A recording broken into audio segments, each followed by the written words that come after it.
Gente, mulheres suspeitas de integrarem facções criminosas foram objetos, alvos de uma operação. Operação deflagrada na manhã de hoje pelo DRACO, que é o Departamento Especializado no Combate ao Crime Organizado. Detalhe, essa operação foi em várias regiões da cidade de Teresina. Você está vendo aí o trabalho da polícia. Olha, tem inclusive mulher aí com tornozeleira, né? Já estava sendo monitorada, tem o trabalho feito pelos policiais aí na verificação. E essa não é a primeira vez que a polícia faz uma operação voltada exclusivamente para o envolvimento das mulheres na facção.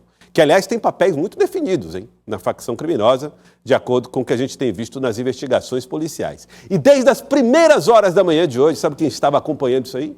Ela, Micaela Ramos, que está sempre aí acompanhando as operações da polícia, traz as informações aqui no nosso Jornal do Piauí. Micaela, uma boa tarde para você, Micaela. Excelente tarde para você e para todo mundo, Joelson. Esta operação DRACO 223 teve uma peculiaridade. Os alvos, mulheres integrantes de uma determinada facção criminosa. Qual a diferença desta operação para a Operação Faixa Rosa, que foi a primeira operação destinada a prender apenas mulheres? O que difere são as facções criminosas. A Operação Faixa Rosa teve como objetivo desarticular a célula feminina de uma facção oriunda do estado do Maranhão, enquanto esta Operação DRACO 223 desarticulou o núcleo feminino de uma facção que teve origem nos presídios do estado de São Paulo. E aí, Joelson, pelo menos 9 dessas mulheres foram presas, 15 ordens judiciais de buscas foram cumpridas em praticamente todas as zonas de Teresina, em diversos bairros, e um aspecto chama a atenção da polícia e de todo mundo. Essas mulheres, elas se utilizavam de um grupo de WhatsApp para decretar ordens do Tribunal do Crime, para repassar outros tipos de ordem, para divulgar o estatuto da facção criminosa, para monitorar alvos, e elas também caíam em campo, não se restringiam apenas no meio virtual, não. Elas faziam até vigilância armada, demonstrando o nível de periculosidade que elas representam para a sociedade. Entre uma dessas mulheres se destaca a Josiane Silva, que tem 2 filhos presos, responde por homicídio e ainda tentou entrar com drogas dentro do presídio para dar para os filhos. Todos esses detalhes e muito mais eu te conto agora na reportagem. 9 mulheres foram presas e 15 mandados de buscas foram cumpridos na Operação DRACO 223. As investigações identificaram um grupo de WhatsApp chamado Companheiras Sintonia Piauí. Nesse grupo, as mulheres usavam codinomes, adotavam linguagem cifrada e simbologia da própria facção para dividir tarefas. Atuavam como vigilância armada, divulgação do estatuto da facção e planejamento de crimes. A gente monitora os Instagrams, os perfis, os grupos de WhatsApp. O nosso objetivo é, dentro das escolas, também monitorar as lideranças negativas, porque a gente tem um trabalho de repressão, mas nós também temos que prevenir para que jovens não entrem no mundo do crime. Então, esse objetivo do Pacto pela Ordem, que ele é multifatorial, é várias áreas, esse hoje o objetivo é evitar o glamour, evitar a influência negativa. Nós temos que ter influência positiva, nós temos que levar os jovens para a educação, para a cultura, para o esporte e para o lazer. E essas mulheres, infelizmente, elas são uma realidade também dessas facções criminosas. Quando essa criminalidade organizada iniciou, eles faziam o aliciamento e cooptação apenas dos presidiários, homens que estavam presos e maiores de idade. Com a expansão desses grupos, por Brasil afora, eles começaram a aliciar as companheiras desses membros, então passaram a aliciar as mulheres. E, infelizmente, nós nos deparamos de 2021 para cá com o aliciamento também dos menores. E essas mulheres, elas fazem parte desse processo, infelizmente, de influenciar principalmente esses jovens para que eles ingressem na criminalidade. Uma das mulheres alvo da operação foi Josiane Silva.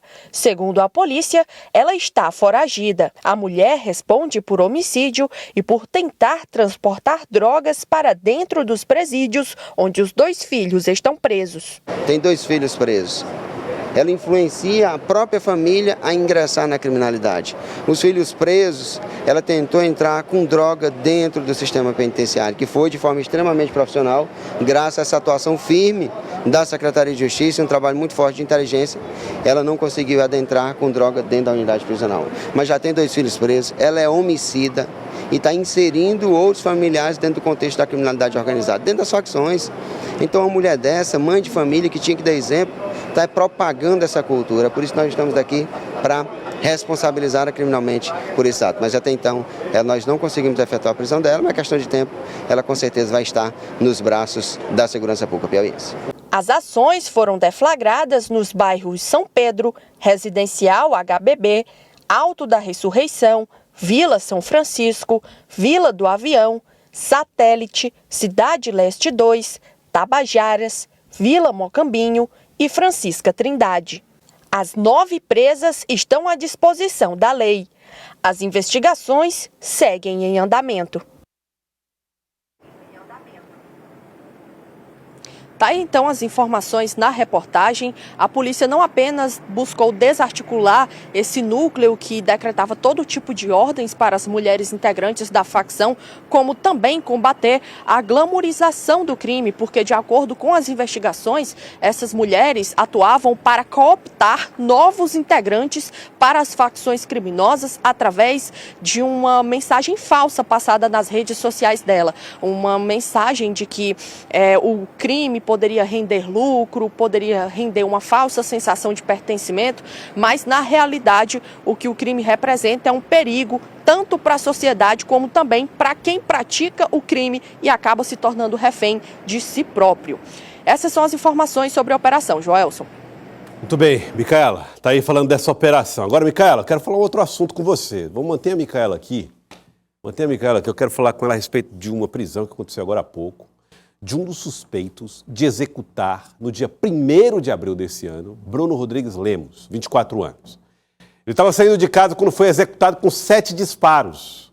Na época, a polícia estava até acreditando aí num relacionamento que ele tinha com uma pessoa, que teria sido o resultado ou o causador. Tá até aqui as imagens, né? Estão aqui as imagens, ó, da época. Então, a Micaela acompanhou isso aqui, essa história da execução. Estava saindo de casa e foi morto. E um relacionamento seria o pivô dessa situação. Micaela, a informação que nós temos agora, que você nos repassa, é que há novidades em relação a essa execução, Micaela. Exatamente, viu, Joelson? A informação é que a equipe do Departamento de Homicídios e Proteção à Pessoa, o DHPP, chefiada pelo delegado Divanilson Sena e sua equipe, conseguiram efetuar a prisão de um dos suspeitos de envolvimento no assassinato do Bruno Rodrigues Lemos, de 24 anos, que, como você disse, foi executado com pelo menos 7 tiros em frente à casa onde morava, lá no bairro Porto do Centro, zona leste de Teresina, no dia 1º de abril. Era cedo da manhã, Joelson, quando o Bruno Rodrigues chegou em casa. Ele havia passado a noite com a namorada, o namoro era recente, cerca de 30 dias que esse casal estava namorando.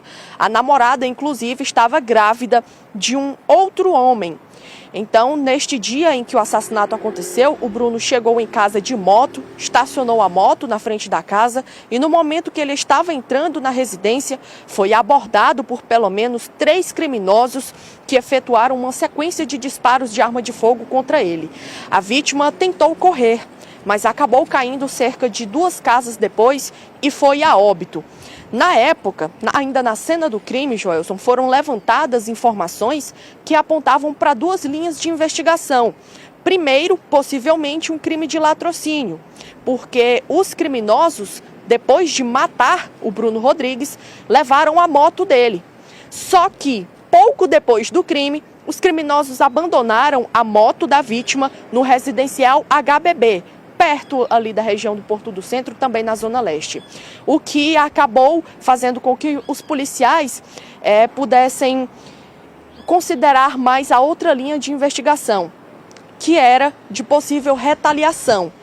Porque naquela região onde o Bruno Rodrigues morava, havia a influência de uma determinada facção e a informação é que o ex-namorado, pai do filho da atual namorada da vítima, pudesse ter algum tipo de envolvimento. Então tinham essas duas linhas de investigação, crime passional ou um latrocínio. E agora a informação que surge diante dessa prisão é que é reforçada a tese de latrocínio. Este homem que está preso aqui no DHPP e que inclusive agora mesmo está sendo ouvido pelo delegado Divanilson Sena, este homem já teria pelo menos 4 mortes nas costas, de acordo com o que eu apurei juntamente com uma fonte aqui do DHPP. Foi preso na manhã desta quinta-feira, está sendo ouvido aqui pela equipe do delegado Divanilson por suspeita de envolvimento no assassinato do Bruno Rodrigues Lemos. Para que a gente relembre ainda mais alguns detalhes sobre o crime, este crime, Joelson, quando a gente noticiou ainda no dia 1º de abril, houve também o acompanhamento de uma informação de que a vítima teria tido passagens pela polícia por posse de drogas, mas de acordo com os familiares, essa teria sido a única passagem que a vítima teve no submundo do crime, foi pelo crime de posse de drogas. Então, a polícia levantou todo esse histórico da vítima também para saber se tinha alguma relação, mas o que a polícia constatou foi uma reviravolta, que apontou mais para este crime de latrocínio. Então, tem pelo menos um preso neste caso aqui no DHPP. É claro que a polícia segue em investigação para tentar identificar e prender os outros envolvidos. E, Joelson, a informação que eu recebi agora há pouco é que a qualquer momento aqui pelas portas do DHPP vai sair este preso no caso do latrocínio da vítima Bruno Rodrigues. Então, a qualquer momento, eu retorno com mais informações e possivelmente até com a saída do preso aqui do DHPP. Joelson. Muito obrigado. Obrigado, Micaela, pelas informações aqui no Jornal do Piauí a respeito desse caso. Micaela Ramos.